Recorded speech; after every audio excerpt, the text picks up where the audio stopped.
So what do you get when you throw Denzil Washington into a sequel of one of his own movies? You get the only sequel he's ever made. We're going to talk about that on this week's Mobile Movie Review.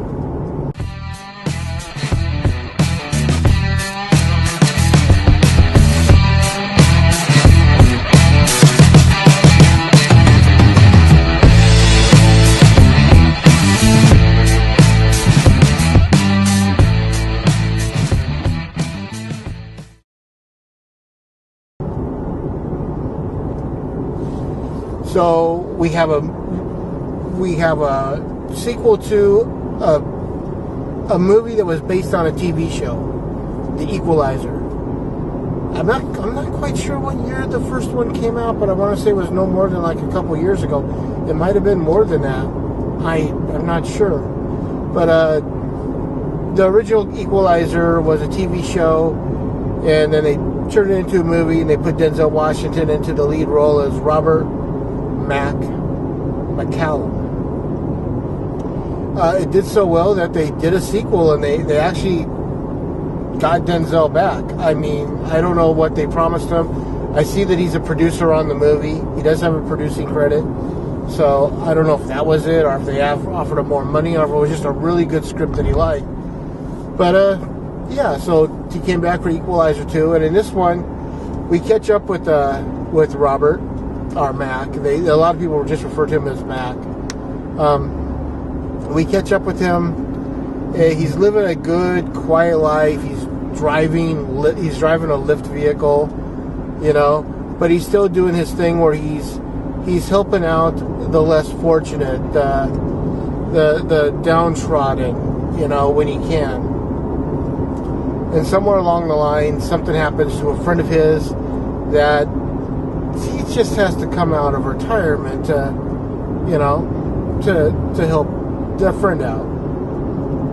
Now, I can't tell you a whole lot about this movie because it's such a good movie. I really liked it. I liked the setup for it. Denzil Washington is one of my all-time favorite actors.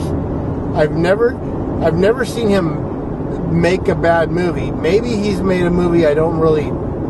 I mean, the story isn't there for me, you know, or it's a subject matter I don't care for, but I've never seen him make a bad movie.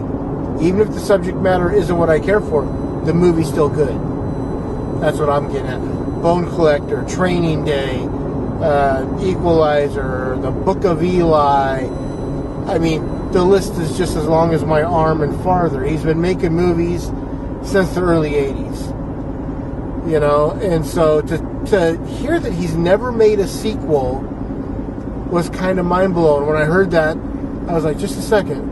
I'm thinking in the back of my head, I'm going, no, there's got to be a sequel, but no, this is the first one. That was really cool. It's got Melissa Leo in it. She plays a friend of his. It's got Bill Pullman in it. You know, he's in it. Orson Bean is in this movie. I mean, it's got some names that you might recognize, you might not. But yeah, all in all, it's a good movie. Now, in all fairness, I'm going to give the rating, and the rating is 2.5 chainsaws out of 4. I say it's a good movie, and it is a good movie. I did like the original, the first Denzil movie, a little bit better than this one, but I would not dismiss this movie at all. If you like the first one, go see this one. It's a good time. It just comes in at just a shade under 2 hours. Went there. The movie was supposed to start at 1 o'clock, and after all the trailers and all that stuff, it started about 1:25. And when the movie was over, it was like 3:20. So it's like an hour and 55 minutes. You know, there's a lot of good stuff in this. There's a crazy fight scene in the middle of a rainstorm. When you see the movie, you'll know what I'm talking about. This is one of the more bizarre fight scenes. It's a good time. I definitely recommend it. I know Mama Wolf, she saw it. She also gives it 2.5 chainsaws out of 4. You know, so check it out. If action and you know, if action movies are your thing, if Denzel movies are your thing, check it out. I can't say any more than that. Of course, I will always say like, subscribe, share, and comment, because I want to know what you have to say. With that, of course, I am the 13th Wolfman, and that's right, I'm on the prowl.